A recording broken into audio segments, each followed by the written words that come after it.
kính. Hôm nay thì công ty cổ phần Marcom Việt Nam xin giới thiệu máy cắt nhôm hai đầu M55 mang thương hiệu Marcom. Hôm nay thì tôi xin giới thiệu về tổng quan chi tiết và sẽ cắt thử cho anh em xem để trải nghiệm máy cắt nhôm hai đầu M55.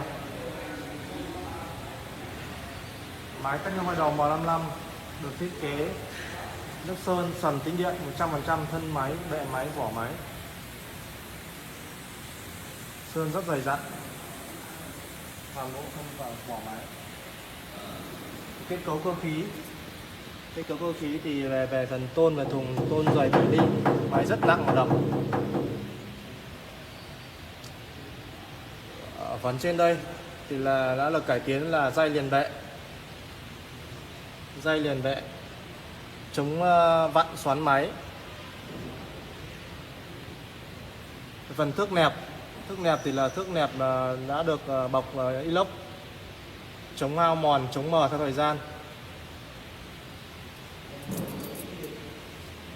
Ở đây thiết kế hai cái giá phụ.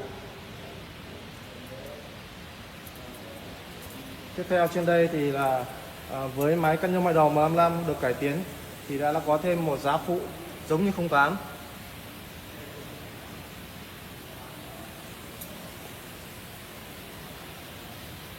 Và được cải tiến thêm ở phần bảng điều khiển.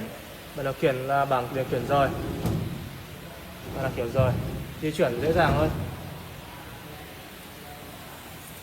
Ở đầu 2 thì thiết kế thêm một cái khóa cữ bằng hơi. Anh em, khóa cữ bằng hơi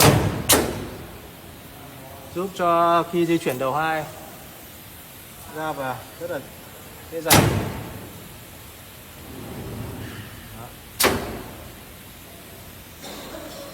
Chúng thiết kế là hai đầu máy được đầu máy một cố định, đầu máy 2 di chuyển. Hai đầu máy được thiết kế lưỡi 405 công nghệ của Nhật Bản.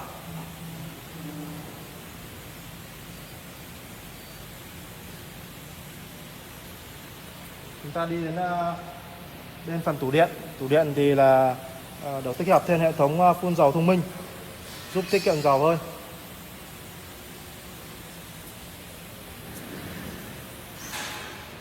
Đằng sau máy đây thì là máy được chuyển góc tự động 45 độ và 90 độ. Với hệ thống piston thì là có hỗ trợ thêm hệ thống piston dầu giúp trong quá trình lưỡi đẩy ra vào trơn tru và mượt mà hơn. Mỗi bên tông dầu, piston khí.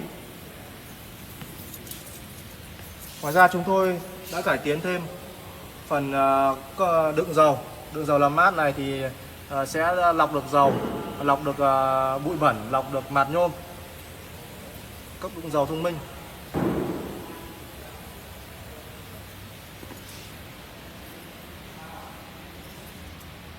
Máy nhìn rất là chắc chắn.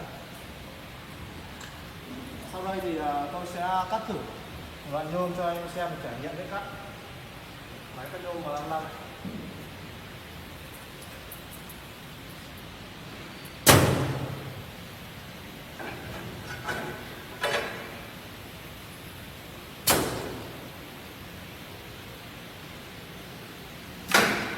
Em ơi, cái nguyên liệu rồi.